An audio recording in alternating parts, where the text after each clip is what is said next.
Hey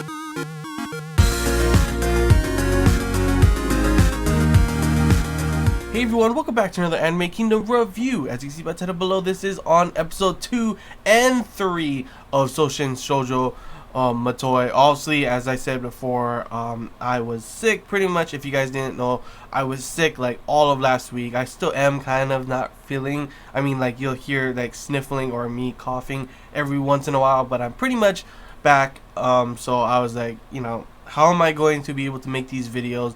And I decided to just, since I missed all of last week, this week is going to be pretty much last week reviews combined with this week's reviews. So yeah, I'll be reviewing episode 2 and 3 in this review. So how did I feel about episode 2? I can kind of summarize that a little bit more than 3. I didn't care for episode 2 as much. 3 I did like a little bit better, but 2 I didn't care for it too much because honestly nothing really like went down as crazy. Sure, we had that whole bank thing at the end, but it was kind of like the same thing that we had in the first episode.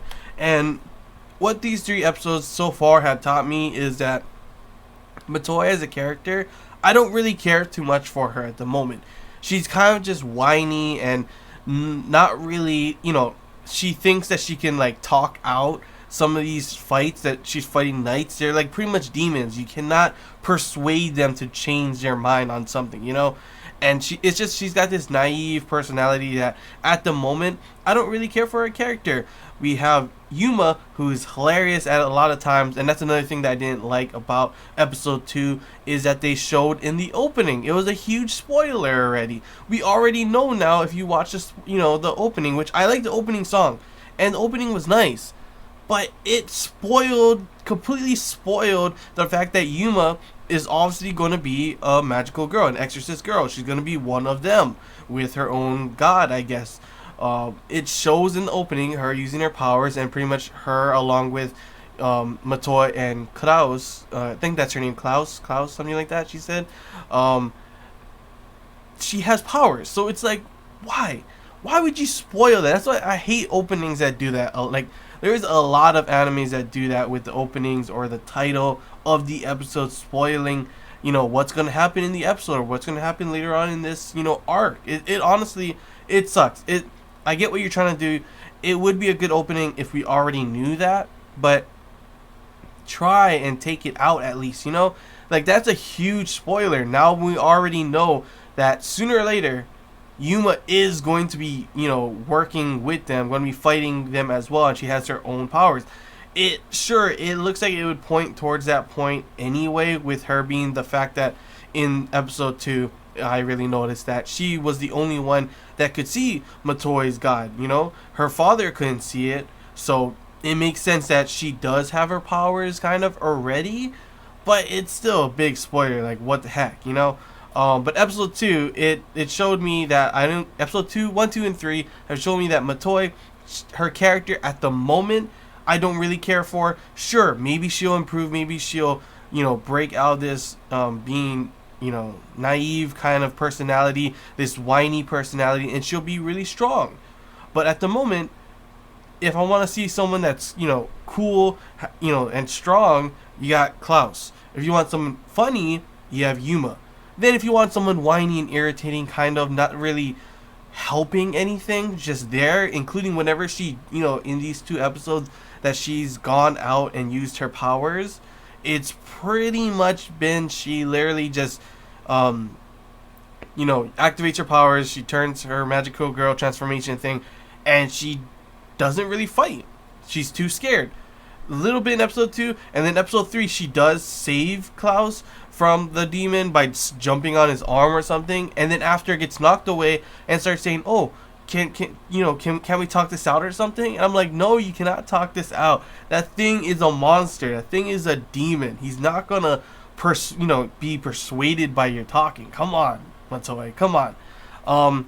But pretty much, the first 3 episodes, it's done its job on telling me the world, telling me, about what these things are. There's knights, there's gods, obviously. Divine union is pretty much what they have, a divine union with a god, and that's why obviously Matoi has her powers, and that's why obviously Klaus has her powers as well, along with obviously Yuma will probably have her powers later on shown in I'm not too sure how long later in the episodes, but sooner or later that's going to happen, you know.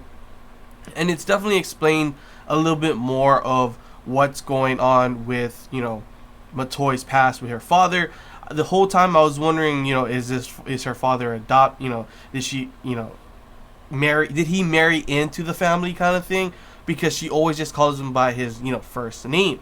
But then we get a little bit of that in episode 3, pretty much him talking about, you know, that to Lucia, that he pretty much, as what his job was, he couldn't watch you know, a little child, so she ended up living with the parents, his parents, his grandparents, her grandparents. And pretty much what happens is the mom ends up leaving before that, saying that she will be back. And it's nice to see that, you know, he's loyal, and to the end he's like, she's never lied to me, and she, you know, he'll continue to wait with Matoi and, you know, watch over her till she comes back.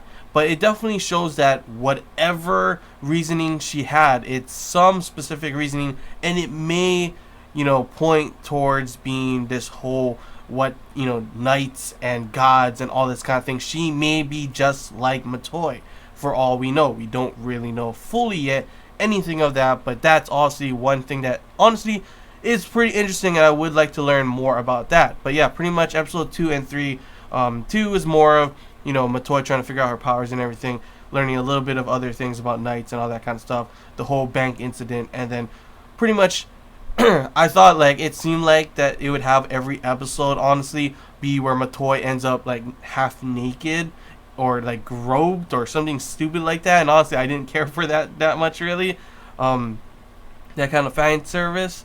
But episode 1 and 2 had it, but episode 3 didn't have that, so at least that, you know, is okay with that.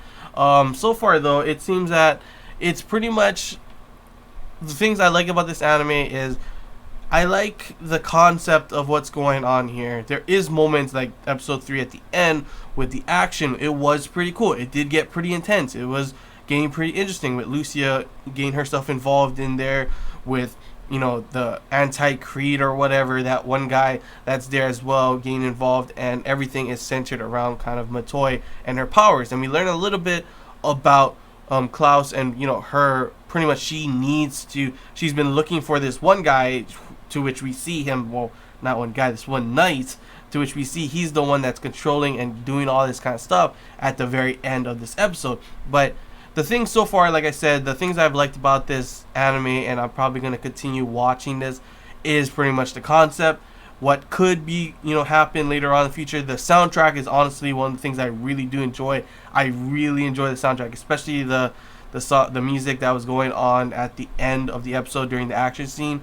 That was pretty damn badass. And overall, I do like Yuma. I do like Klaus. Right now, I don't really care for Matoi, but she can get better for all we know. And it looks like the action scenes could get a lot better. When we see Matoi finally starting to know how to use her powers, maybe it will get even better. So I'm definitely going to continue watching this at this moment. At least it's convinced me that I do enjoy some of the things for it. So yeah, that's all I really got to say about episode 2 and 3. Overall, episode 2 was it was okay. Episode 3, honestly, in my opinion, was a lot better than episode 2, but still, it wasn't anything spectacular. But I did like, you know, learning. It's pretty much, these first 3 episodes have been to learn about everything, the world, the demons, gods, knights, all that kind of stuff, and, you know, anti-Creed, and it's pretty much setting the stage for everything to come. And that's usually what the first 3 episodes usually are. But it's done its job. I'm definitely interested to see what's going to happen for these next episodes. And yeah, that's all I really got to say, guys. So please enjoy this Anime Kingdom review. If you have any questions, feel free to comment below. There's anything I missed and you want to talk about, comment below as well. If there's, you know, if you have any, anything wait, did I already say? Yeah, sorry. If you did enjoy, sorry, don't forget to leave a like. I'm kind of just like confused right now. If you did enjoy, don't forget to like. If you haven't already, feel free to subscribe for more content. And yeah, that's all I got to say, guys. So till next time, see ya.